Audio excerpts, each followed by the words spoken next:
Bonjour. Est-il possible d'agir positivement sur les effondrements psychiques et émotionnels? Je veux dire d'une toute autre manière que celle préconisée par les disciplines scientifiques et médicales actuellement en vigueur. Je réponds par oui. Laissez-moi vous dire ce que j'entends par effondrement psychique et émotionnel. Il s'agit très souvent d'un cumul de facteurs qui se renforcent mutuellement en liaison avec des perceptions chaotiques vécues à l'intérieur de soi. Il n'est pas utile pour moi de distinguer les types de problèmes rencontrés par l'emploi de définitions issues du vocabulaire de la psychologie et de la psychiatrie. Ce n'est pas mon expertise. Un effondrement, pour moi, c'est une personne qui perd pied. Lorsque ses fondations se brisent, qu'elle n'est plus en mesure de se rattacher à quelque chose qui l'empêcherait de tomber, qu'elle a la sensation d'être divisée à l'intérieur d'elle-même, comme disloquée, éparpillée, décomposée. Pour le dire simplement, si vous vous sentez désorienté et que vous n'arrivez plus à faire face à votre situation, si vous avez le sentiment de vous perdre et de vivre dans le désespoir, si vous n'arrivez plus à raisonner et que votre mémoire se vide, si vous avez le sentiment de n'être plus vous-même ou d'être quelqu'un d'autre, si vos émotions vous bousculent de l'intérieur et que le monde vous effraie au point de devoir vous isoler, si vos pensées deviennent folles et vous épuisent, si une partie de vous-même manque, si vous avez perdu votre unité intérieure, si vous ne vous reconnaissez plus, si vous n'êtes plus en mesure de vous adapter ni de prendre des décisions pour vous, si encore vous avez perdu tout contrôle sur vous-même et sur votre vie, ou même que la personne à qui vous pensez n'est plus en mesure de se prendre en charge, j'ose affirmer que je peux vous aider. J'ai une image pour exprimer cela et le partager avec vous. Dans la plus profonde des nuits, là où la lumière est absente et que règne en maîtresse la souffrance, certaines âmes errent et crient leur désespoir.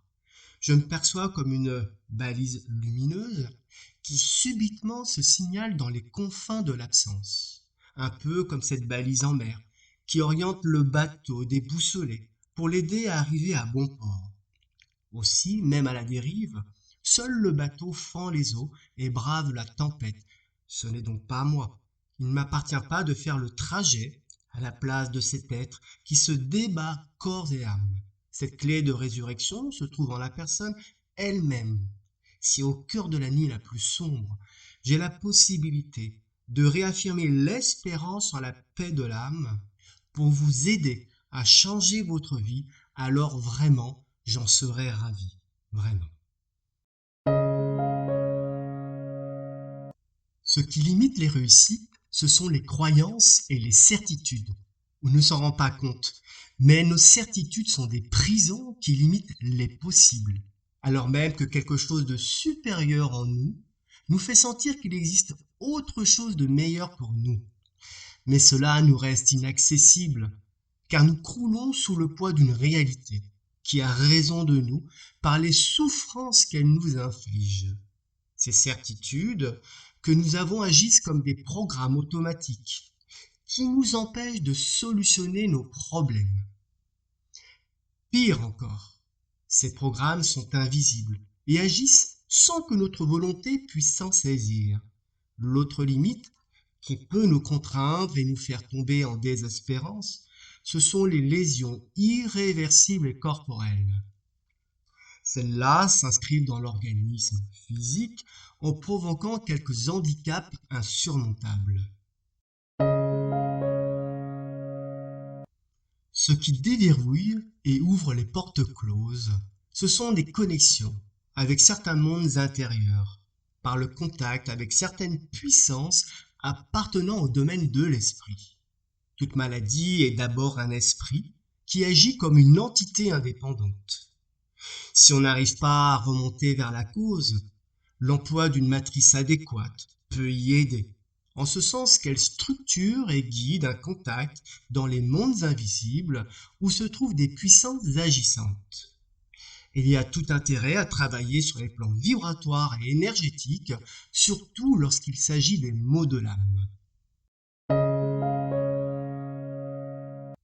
Si les médicaments peuvent aider temporairement à stabiliser un état émotionnel, ils ne dissolvent pas la cause responsable du problème, ni ne dénouent le chemin qui a conduit à cette souffrance, ni ne révèlent ce qui permet de s'en sortir à la manière d'un nouveau-né.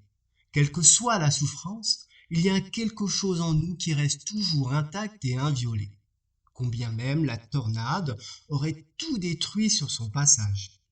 Même lorsqu'il n'y a plus rien, ni aucun espoir, il reste toujours quelque chose. Mais ce quelque chose, il faut aller le chercher au plus profond de son âme, de votre âme.